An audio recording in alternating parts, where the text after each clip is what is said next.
Hello everyone, I'm Deacon Greg Bevin and welcome to Meade County Catholic Radio talk show Discussions. Discussions is our monthly talk show featuring local guests who will be covering a wide range of topics intended to inform, teach, and strengthen our faith in Jesus Christ, our Lord and Savior. I'll be the moderator for this month's show. Our guest today is Dr. Micheal O'Bryan, who was born and raised in Rhodesia, Kentucky, and attends St. Teresa of Avila Catholic Church in Rhodesia.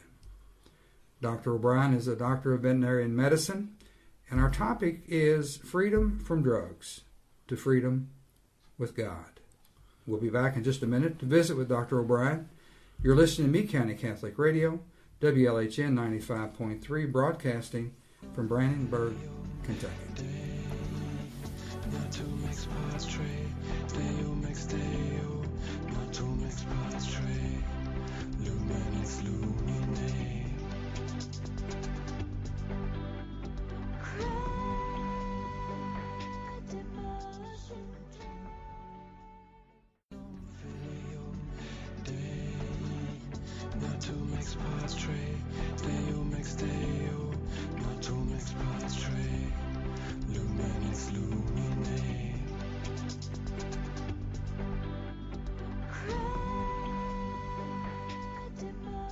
Hello, Mike, and let me first thank you for allowing us to relive with you a very private period of time in your life that most people would want to hide away as part of the past. But you've chosen to share this very painful experience of dependency that is all too common and so widespread today. Thank you, Deacon Bevin. I wouldn't say it's a pleasure to extend my experience, strength, and hope with the folks in Meade County, but it is a duty that the God of my understanding and Jesus Christ has called me to do, because I believe that my experience may prevent someone from having to go down the road that I went down. And it's something that I made a promise to God in the depth of my problem, that if he helped me get through it, that I would spend the rest of my life in some form trying to help others to not lead this path of destruction that I took. And so I started my recovery in 2003, November 25th, and I went through a lot of hardship and toil, and I started speaking out about it sometime in 2006, and it's my pleasure to be here with you today. Thank you, Mike. If you would, for a moment, before we get into your story, walk us through your background a little bit. I know you grew up in Meade County and raised here in Rhodesia, Kentucky. To kind of, for the people out there that don't know you, give us a little of your background. You know, that's interesting, Greg. I'm sure that there are people out there, as they listen to this radio broadcast, are going to have that wondering thought of why in the world, or what in the world happened to make this guy or my kid or my spouse take this road of destruction.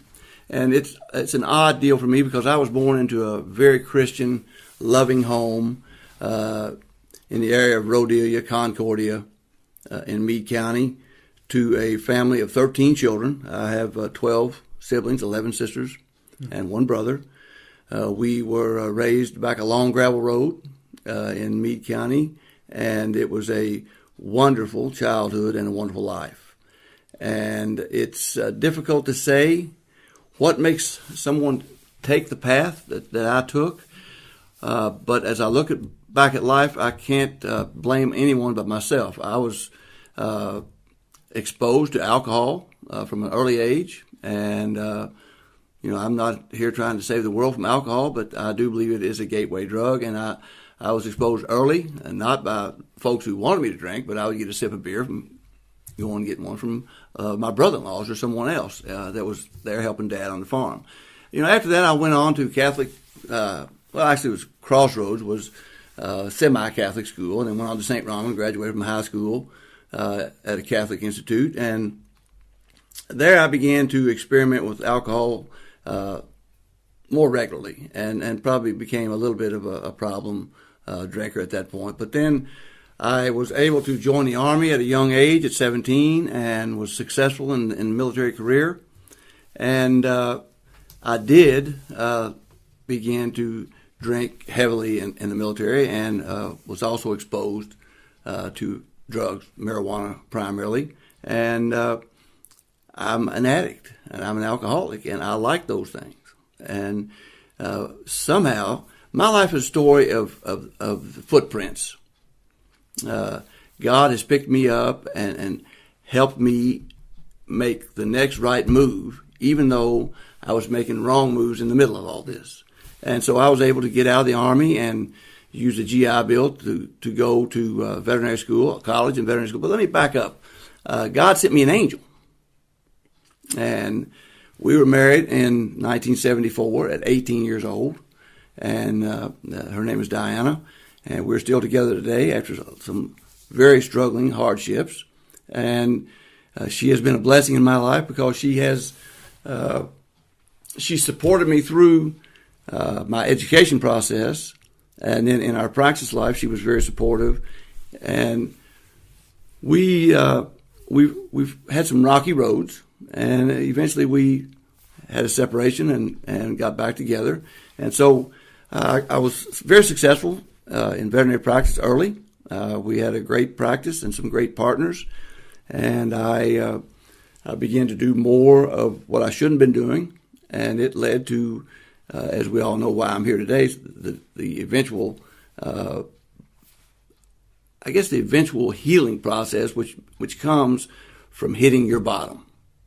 And when I hit my bottom, it cost me a lot professionally and personally, and it's all been a great gift from God that I was able to get through it with the help of my friends, with a loving God, and with Jesus Christ, and with supportive family, supportive law enforcement, and a good set of people in my life.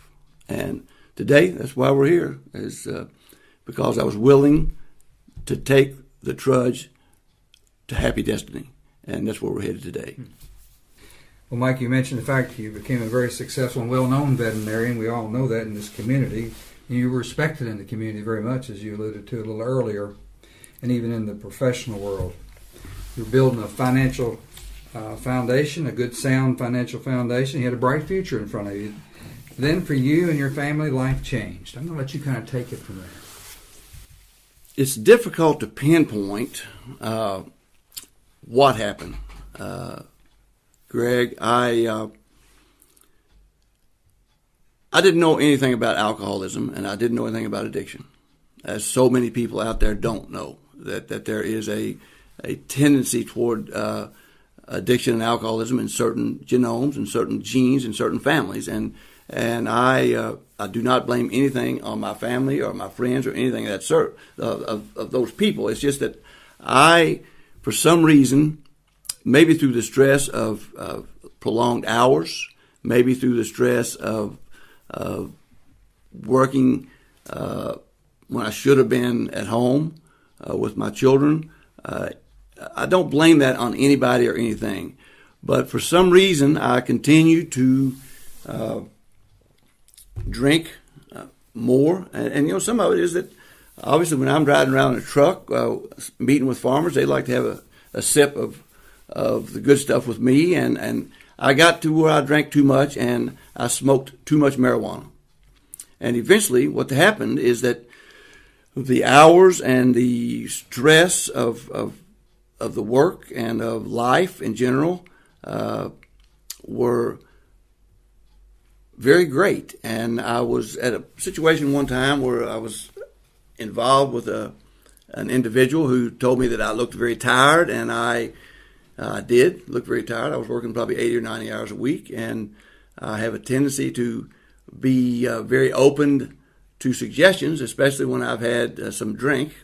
And this person told me that if I would try this certain chemical, that I wouldn't be tired and I wouldn't be so worried all the time. And what that was methamphetamine. And it was a very powerful and very evil drug because it grabs you immediately. And basically that's what changed, is that once I got involved with methamphetamine, it was a never-ending circle. You had to have it to live, and you had to have it to get out of bed. And what we do when we're on those chemicals is our mind changes. It becomes a disease of the mind and of the spirit and of the body, and it is something that takes over. And my wife was such a great person and loved me so much that she did make excuses for me. And that's called enabling. For people out there that don't know, if you have children that are in trouble and you're handing them money and you're paying their rent and their car payment and you're buying their cigarettes and you're buying this and that, that's called enabling. Or if you're lying for them to tell them that things are not, other people, that things are not so bad. And I'm not saying Diana did any of that, except she did make excuses for me, but because I was an embarrassment. I literally was an embarrassment to myself and to my wife, and eventually to my children and my family and my community and my clientele. And what changed was the disease of addiction took over.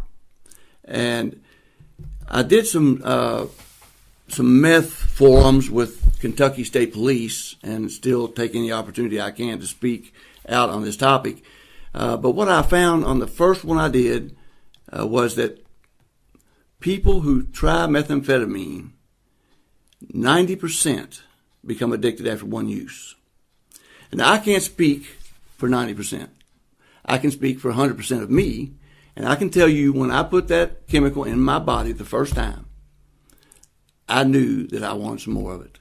And I knew that it was the answer to what everything I had been looking for. It made me feel good, it made me feel young, and it made me feel like I could do anything. And what I did is I put the God of my understanding, Jesus Christ, on the back burner. And I put my wife and my children and my family and my clientele and my business on the back burner. And from that point on, I slowly trudged the road to hell. And that all changed when I finally hit my bottom and started back the other direction. Thank you, Mike, for sharing that with us. We're going to take a short break. When we come back, though, we're going to talk to you a little bit more how, and you've alluded to that in your previous statements, how you've been willing to take your story public. Not only just to share your story, but to share the hope against this battle, and that this dependency can be defeated.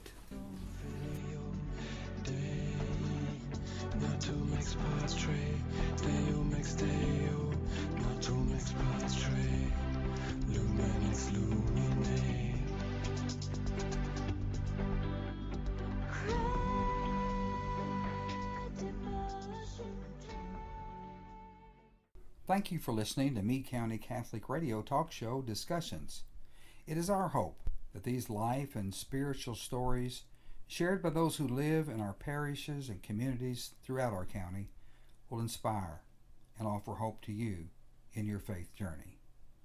And a special thanks to Doug and Karen Stiff, Nancy and Ed Tate and family, Mark and Patty Stull, Herschel and Hazel Hardesty, and John and Wilma O'Brien, who are underwriting this month's show.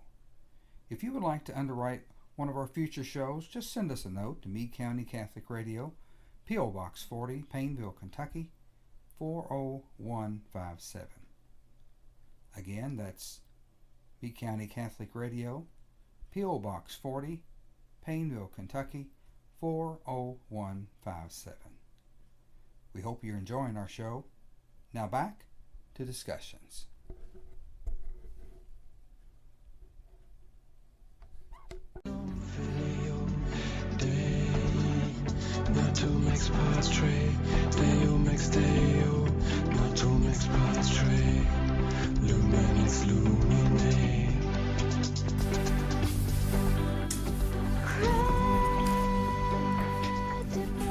Welcome back to Meade County Catholic Radio Discussions with our guest, Dr. Mike O'Bryan.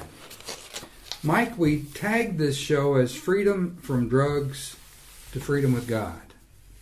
There are a lot of steps to recovery, I'm sure, and when any of us are trying to break the grip and the effects of drugs, or for that matter, any other dependency that we may be faced with, there's no question that the support of family, friends, and professional support are key to that recovery.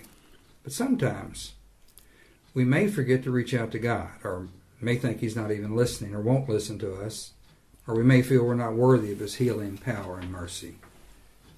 Tell us your experience from that standpoint. Thank you, Greg. I just had previously told you that I put God on the back burner, and I was raised to put God first in my life.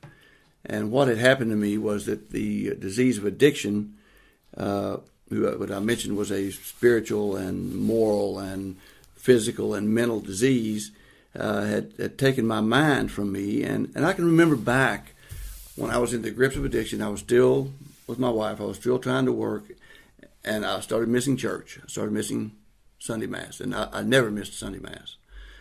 And then I'd go to Mass, and after Mass, sometimes I would stay in church and I would cry in hopes that God would somehow change my life and somehow make me see that, because obviously I knew that this wasn't right. I knew this wasn't right, but I could not override the desire or the addiction, the desire to use the chemicals. And I totally believe, and I would unequivocally believe that anything is possible if you put God first and if you add God to it. And I look at my life, and I don't mean to compare myself at all to St. Paul, but I do look at my life as a Saul-type life. I had things going on. I was doing well. Maybe I was not... I was blinded by addiction. And maybe that was God's act of throwing me off the horse, was allowing this addiction to be my horse that eventually bucked me off, that blinded me.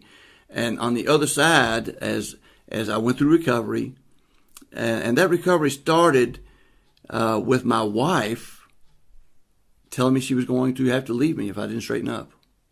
And this woman had been with me for 30-some years, and I was not coming home. I was not doing the right things. And she even tried to have interventions twice. And anybody that's watched TV show on intervention, they know how these go, that your family and friends get together and they have these notebooks and they're going to tell you all. And, of course, it's very difficult to do this if somebody is not willing. And I was not willing, and she tried this with some very kind medical doctors that came up here from Bowling Green, Kentucky. They were specialists. They gave up their day in practice to come to my house in the morning and bring two of my sisters, and they were going to do an intervention. And that did not work out well at all. I threatened those doctors, and I was an ugly, ugly person that day. And they left, and my wife left. And, of course, I was crushed with this because I told her, I'll change. Please give me a chance. I'll change. And I never changed because I never had hit my bottom. And so what happened then after she left is that God intervened. And I have sometimes whenever I'm speaking, people smile at this. But what happened to me is that God sent about 13 angels to my home. And those angels all had badges and guns. And at that time, in the insanity of addiction, this is a threat to me. And obviously it was a salvation for me eventually. But the fellow that I was running with and doing drugs with had gotten caught and had turned me into the police force. And that evening they called me on my cell phone and told me I needed to come home. And at that point, I did come home, and I had put a meth lab in an outbuilding on my farm. And that is, at that time, was a very, very, and still today is very serious. It was something that I knew would cost me everything. And so it was a huge threat. So I went home, and they read me my rights, and they took me to jail. And little did I know, even though as I sat in jail and thought my life was over, I'm so humiliated, and I've embarrassed so many people, and I've ruined my reputation. And how can I ever override this terrible trauma that I've caused my family, my clientele, my practice, my wife? And by the grace of God, my wife, amazing things happen with God. My wife worked with a lady in Louisville who knew a veterinarian who had been in recovery, and they contacted this veterinarian, and it just happened that he was a friend of mine in veterinary school and graduated a year behind me in veterinary school. This is not luck. This is not fate. This is the hand of God. And he put this man into my life, and then another veterinarian that was also a lawyer, which most people, I won't break anybody's anonymity in this discussion, but this fellow is from Meade County, I will say that, and he is a wonderful man. And he came with my other veterinary buddy, and they came to court, and the court allowed me to bond out. And this veterinary friend of mine not only took me to the airport, he got on an airplane and took me to Mississippi to a treatment center and turned me over. This is an angel. Those guys with the badges and the guns were angels. I truly believe that God sent my guardian angels, more than one, to save my life. And it seemed at this time that my life was over. And I knew I was facing major jail time. I knew that I had really stepped over the line. My family supported me, and believe it or not, 11 of my family members came to Mississippi for Family Day. Okay. And that is 11 hours. And one of my sons, my other son was in Iraq. And it just was a beautiful day down there that they got a chance to tell me how insane I was. And I had to listen. That's the way the program worked. I had to sit in the center, and they were allowed to tell me how insane I was. And so to get back, what happened, I came out of that treatment center and was then sentenced by Judge Monarch, who later became one of my greatest friends ever, and has written me letters to the governor, and he has recently passed, but he became a great friend and mentor, which tells you that judges do have insight. At the time I was busted and he sentenced me, I thought it was, this guy, what's he know about it? But as I saw and learned, he was a very insightful man. And so I went to the penitentiary, and my wife divorced me. You talk about a sad day. And I thought my life at that point was over. But eventually, I got out and went to. I became involved in drug and alcohol programs in the penitentiary, and I was the first inmate to teach some drug classes in Bell County, and it turned out to be a life-saving event in my life. And it's difficult to sit here and tell you that going to the penitentiary wasn't a great experience, but it was a life-saving experience. It changed my whole outlook on life. And when I got back out, I'll tell you that I would ask my wife to go out on a date with me, and she'd say, I will go out to dinner with you, but I don't love you like I used to love you. And that wasn't exactly what I wanted to hear, you know.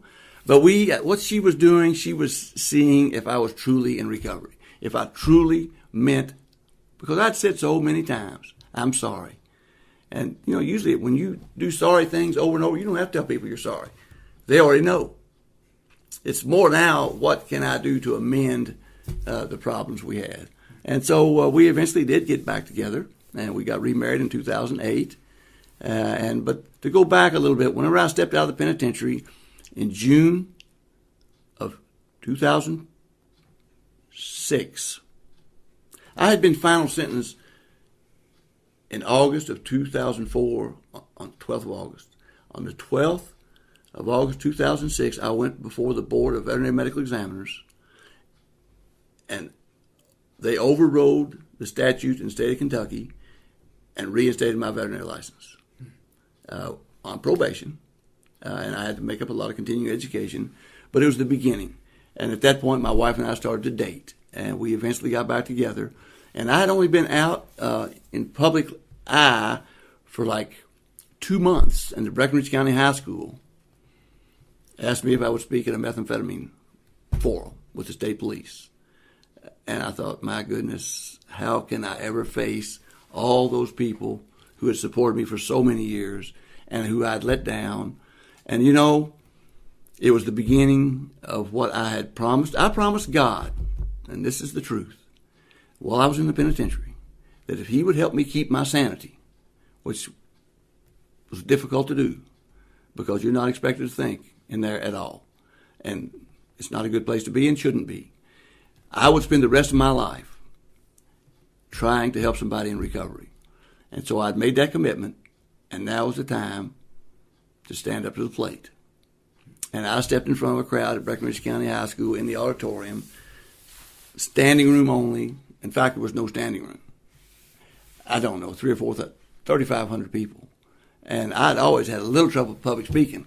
But God helped me stand there and tell my story in detail. And it turned out to be the beginning of many, many, many, many forums that I speak and have spoken at. And it's God makes it possible. But I'm telling you, I had a difficult time speaking in public until I put God back on the front burner and started doing the things that I needed to do to keep my life in order. Now, to hear me talk here, let me remind you that in 2003, November the 25th, I got clean and sober. Not perfect. I still make mistakes. I still make bad choices.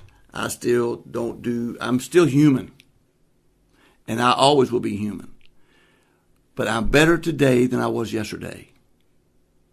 And yesterday, I was better than I was the day before. And that's all I can do is try each day to be a little better than I was yesterday. I try to create holy moments in my life. And now that sounds like, well, I'm trying to be a saint. No. When I get up and I get on my knees and ask God to get me through the day, clean and sober, and pray for my family and friends, that's a holy moment. If I pick up my grandkids and take them to school, that's a holy moment. If I make somebody smile in the grocery store, that's a holy moment.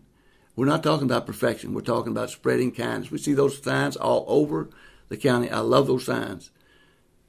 Whenever you spread kindness, you have created a holy moment. And to me, when I put God in front and Jesus Christ as my Savior in front, it is the most important thing I can do. And my wife and I have just recently started, in the last 3 months, we started saying the rosary every morning at 6 o'clock. And we love it, and it has enhanced our bond, and it has enhanced how we start our day with a smile and a prayer. And so that's pretty much, when I made that promise to God, that I would spend the rest of my life trying to, and I do speak a lot. I did have the acceptance place at Irvington. I started that acceptance place 12, 13 years ago and kept it for a lot of years. And it was time for me to let somebody else take that, and it's worked out very well. But I still speak regularly at churches and schools, and it's my mission in life to get in front of as many people as I can to tell them there's hope. If you have somebody out there in your life that is worrying you sick, pray for those people. You can pray. I was prayed into recovery. There's no doubt in my mind I was prayed into recovery. The police were prayed into my house. I believe that. And So don't give up hope. Whatever happens, don't give up hope, because when God is in the life of those people, he can perform miracles the same as he did when Jesus was walking on the earth. And I believe that totally. And so that's what my thoughts are with God and Jesus, and how it's possible to get free. And let me say this, I think it's impossible without him. I do think it is critical that people get a higher power in their life. And when we speak to young addicts, new addicts, not necessarily young, I'm talking about young in recovery, sometimes they don't want to hear about God. It's just the way it is. And what we want to do is we want to spew God all over them, but we have to be really careful when we talk to those people. And today, if you read Alcoholics Anonymous books, you'll see that they talk about a higher power. And it's okay with me. Whatever you want to call it. It's okay, but you need one, and mine's Jesus Christ. Mike, you talk about holy moments. I can remember back a few years ago, we invited you to do an opening presentation at a Meade County Catholic mission. I really didn't know your story very well at that time at all. And so we scheduled you just prior to our featured speaker, who was Patrick Hughes at that time. I think everybody's familiar with Patrick Hughes from the University of Louisville. But little did we know how you would captivate the audience that evening, and particularly the youth, with your story and your passion on the dangers of drugs in our families and communities. So I guess my question is, how important is it to you, and you've already alluded to that to some degree, to tell that story, and then more importantly, how can we do a better job getting that message out? Thank you, Greg.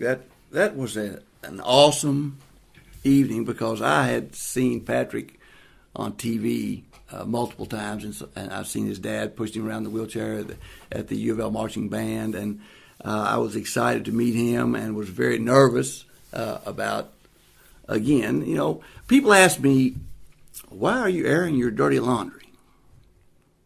I've had people ask me that multiple times. And you know what I say? I washed it. And I hung it out to dry, and now I'm showing people what it's like to have clean laundry. And my laundry is not always clean. I told you, I'm still human. But the deal is, I made that promise that I would do whatever I could, when I could, to get the word out that there's hope, and there's hope without dope. And I firmly believe that the youth, I just recently spoke at Painville School to a group of children that it's very difficult. It's the fourth, fifth, and sixth grade, very young minds. Yeah. And it was just amazing to me. Of course, with my profession, I'm able to lead young children into the story by telling them some stories about iguanas and some zebras that I worked on and some kangaroos that I worked on. And I can trap their little minds to at least pay attention. And I can tell them that I come to them not as a authoritative figure. I'm not an authoritative figure in your life. I'm here as somebody who's had this experience. And I've had those children at Painville really enthralled with the story. And I know that because I've had a lot of parents tell me at church that their little kid came home and said that I spoke to them and that they got a lot out of it. And what I'm trying to do with young minds is, and how do we ensure that we're doing a better job is a wonderful question. I think that we just have to speak to our children. Number one, we have to put these things out there. This stuff is prevalent, and it's everywhere. And people are trying to push this stuff on little kids by putting it in candy and doing insane things to get kids to try drugs. And for me, to get this message in front of children, to show them that life, and when I speak, I usually speak to children about life is about choices and consequences. And when we make good choices, generally speaking, we have good consequences. And when we make poor choices, we can have some very bad consequences. And my life is an example of that. I made some good choices early in my life. I went to the Army. I got married to a wonderful woman. I went to college and went to veterinary school. Much different from what a lot of people were doing at that time. College in the 1970s and 80s wasn't pushed as it is today, where everybody thinks they need to go to college, which that's another topic altogether. But anyway, so I did make some good choices, and then I made some horrendous choices. And if you look at my life, you can see that I was making great choices. Even though I was doing some drinking and smoking some pot, I still made some good choices and had good consequences. And all of a sudden, I became totally addicted to alcohol and drugs and made some terrible choices and ended up with some terrible consequences. And eventually, by the grace of God, was able to turn that around and make mostly good choices again today. So that night was a really good night there in Brandenburg, Kentucky. I think that the topic was "All Things Are Possible with God," or something of that sort. And it just when not only did I enjoy this speaking, and I really enjoyed to get to talk to and see and learn who Patrick was. So it was a good night. Without question, those who are trapped in this web of addiction suffer direct physical and psychological pain as a result of this illness. Talk a little bit, though, about the pain of those around someone who is suffering from addiction. Oh, wow.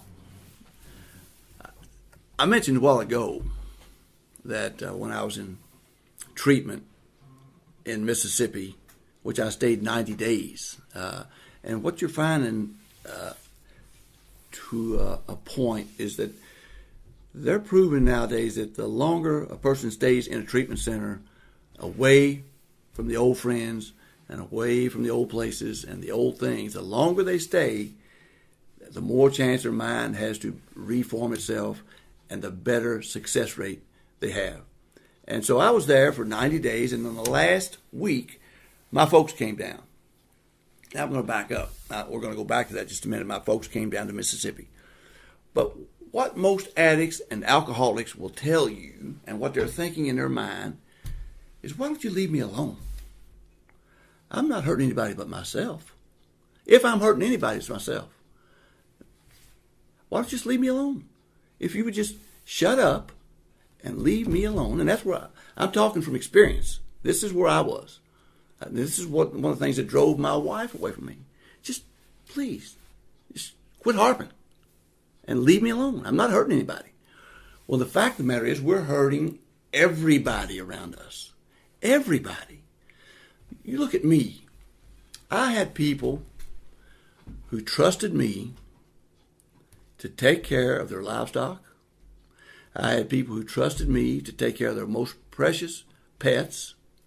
And today, pets today, in the practice I'm in, pets are a part of the family. And when I look back on that, I'm thinking, what a terrible thing to do. And so I get in this conversation with, oftentimes when I sponsor someone, is that what we do as addicts and alcoholics is that we are cons, and we're liars, and we're cheats, and we're thieves, and are like, oh, I'm not a thief. And I'll say, well, looky here. Are you going to tell me you never stole time that you should have been with your wife? Or you never stole time that you should have been doing something on your job, but you weren't doing it because you were doing something else? Or that your children, when they had a ball game, you were not stealing from them because you were doing drugs and alcohol? And they're like, well, if you look at it like that. And so we're hurting people, not only that, but by worry. I can't imagine if my dad was old. By the grace of God, my mother had passed, and she didn't have to go through all this. But my dad was, I can't imagine the times he sat over on top of that hill, back O'Brien Road, and wondered, what in the heck is wrong with that boy? And here I was, 50-some years old at the time, and he was 80-something. And it just worried me to death, and worried my sisters and my brothers. And my clients. I had clients, since I've gotten back in practice, I've had clients come to me and say, man, we're so happy that you got this. We were so worried about you. And I never even considered those people. So when I was in Mississippi, and And we had family day, family week, actually. And the family came and they met with the counselors. And there was 11 of mine. Of course, I mean, like everybody else was like 2 or 3 people. I'm like, they're like, man, O'Brien. They didn't know the O'Brien family. Yeah, you got a bunch of people down here. So that day, they put me in a circle in a room. And my job was to shut up and listen. And that's all I could do. Not to say anything. I'm not allowed to say a word. And my family, 11, were in a circle around me. And they went around me, and my wife, obviously, was in the process of divorcing me, so she was not there. But my sisters and brother and my son. And they went around me and told me how I was hurting them. And how they were scared to death for me. And how they were scared for my dad. Because all these people around us, folks, know is what they've seen on TV, where people are crazy, and they kill people, and they hurt people, and they do crazy things. And we do crazy things when we're out there. And my sisters and my brother and my family were scared to death I was going to hurt them or my wife or my dad. And I sat back, and at this point, I was 90 days clean, so tears were flowing readily from me, because as I look at 90 days clean, I could see how these people could be thinking these things. When I was out there, I'm like, you're crazy. Why would I do anything, like that? That's just the way we think when we're out there. Our mind is not right, and our mind is totally ingrained in where the next drink or drug will come from. Not what you need, because we're selfish. Alcoholism and addiction is a disease of selfishness. Whatever makes Mike happy is what Mike's going to do when he's drinking and drugging. And that's no way to live your life. Today, I try to do what makes my wife happy. Not always. My grandchildren, my sons. And it's a different life today. Yeah. Mike, if someone that's listening, if they know that they may be facing a problem themselves, or if they know someone who is, what advice would you pass along to help them to recovery? That's a great and difficult question. I truly believe that we have to read and study addiction and alcoholism as a family. And if you have somebody that's involved in addiction and alcoholism, I would highly recommend that you educate yourself. And there are meetings for people who have people in their family that are dependent. There are places where you go that they teach you about addiction and alcoholism and what to do and what not to do. And what I see happening often is that people continue to give money to a kid living in their home that they know is a problem, that won't get a job, that can't hold a job because they can't pass a drug test. And we're still paying their rent. We're still buying their cigarettes. We may be buying their booze. We may be paying for car insurance. Somewhere, sometimes, those things have to be cut off, because eventually the state will cut them off, like they did for me. And that's why I tell you that what the state did for me, the God of my understanding, Jesus Christ, sent my angels to me in the forms of police officers and judges and lawyers and treatment centers and family members. And so today, what I would recommend to you is try to do an intervention. Before you do an intervention, have a backup plan. Are we going to be able to get into a treatment center? Treatment centers do a wonderful job. Do we have a place that we can get somebody in? Does this place have a bed? Can we get them in? There are meetings, 12-step meetings all over. Go to a meeting with them. I've had multiple parents show up at meetings with bringing their child or their spouse or their significant other or whoever to a meeting. And sometimes it takes and sometimes it doesn't take. Just like a person is not ready for recovery is not going to get it. But a person that is even thinking about being ready is worth the effort. Everybody's worth the effort. It's just going to take time and prayer. I can't stress the importance of having hope and praying for God to show you the way and for God to show them the way. And if they're doing illegal, folks, I'm telling you, let the law do its job. Let the law. Look at me. And I'm not some shining badge of honor and truth. I'm a guy who was a professional man who was taken to his knees by God. Because the God of my understanding knew that I was arrogant, I was selfish, I was smarter than you, and you're not going to tell me how to do anything. Because alcohol and drugs do that to your mind. And so what did he do for me? He came by with my police guardian angels, and he took me to my knees, and then he gave me a light at the end of the tunnel to bring myself back. And that's what I've done. And so I've seen people die. I've seen many, many, many people die because families wouldn't let the law, or that would continue to try to bail people out of jail, try to help them, keep them going to jail. And we've had that in my family. And it's just important that we let God and the law and the infrastructure of alcohol and drug treatment take effect. And with that, we can do this. We can have hope, and we can turn people's lives around. And let me get this in just a little bit. The opioid and methamphetamine and fentanyl addiction problem that we're seeing in this United States of America today is absolutely frightening.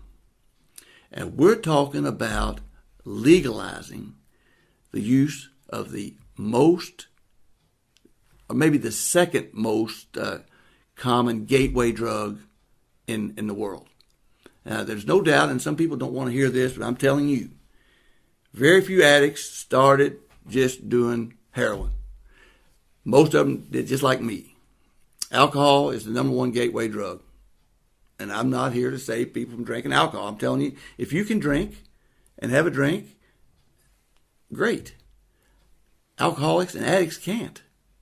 We can't drink one because we have an allergy that says you need another and another and another and another until we do something insane. So the thought of legalizing marijuana for recreational use frightens me. And I got a chance to speak to Governor Bevin in Breckinridge County recently, and I told him that. Somebody in the crowd had said, let's legalize marijuana to pay for the budget deficit. I'm like, go to Oregon or Colorado, and I've been, and see some of those places where it's legalized and see what happens. And so don't do that. Don't legalize marijuana. I firmly believe that that's a mistake. And so all in all, everything put together, we need to let the law do its job, let the treatment centers do their job, and we need to pray, and put the best foot forward, because God gave us free will, and He gave us free will to use. So if somebody wants to get clean, they have to do something. And if you want somebody to get clean, maybe you have to help them do something. And I know that wasn't a end-all, cure-all answer, but there is none. It's a matter of God, willpower, and the free will, and using the things that are available. And for those people out there, I just want to say this, because I oftentimes get people shaking their head whenever I'm talking, and I say to people, did you ever wonder what's wrong with that kid? And when I'm speaking, heads will go to shaking up and down like this. And I'll tell them, if you think that just willpower could cure this, you're mistaken. You're powerless over drugs and alcohol. God's will do it. But I tell people, if you really think that if he just wanted to quit, he could quit. They just don't want to quit. Well, do this. Try this for me. Go home, take some X-Lax, and will yourself not to go to the bathroom. And you will see that there's a difference in what willpower can do and what willpower can't do. And that's what you're dealing with addiction. Well, Dr. O'Brien, I can't tell you how much we appreciate you being our guest here on Discussions. And I've heard you say many times, and you mentioned it tonight, that with God all things are possible. Certainly your story is evidence of how the power of God can bring hope and can bring healing, especially at Mass.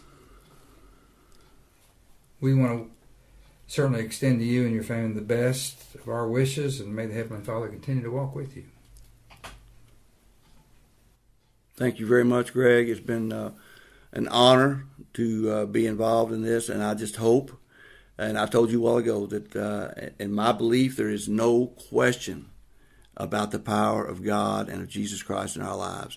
And if you just look around, it's everywhere, every day, the sunset, the sunrise, the people you know who are getting cured from cancer, who are getting better from this disease or that disease. And for me, it's been a beautiful journey from the grips of hell to a wonderful new life that people like you and people like the parish of St. Teresa and the people in the 12-step programs that I've been involved with and treatment centers have all shown me the light of Christ. And I am personally still on a mission to try to prevent one more person from going down the road I took. Thank you. Thank you. Thank you. You've been listening to Discussions on Meade County Catholic Radio, 95.3 WLHN FM, broadcasting from Brandenburg, Kentucky. I'm Deacon Greg Bevin. We now return to our regularly scheduled programming, now in progress.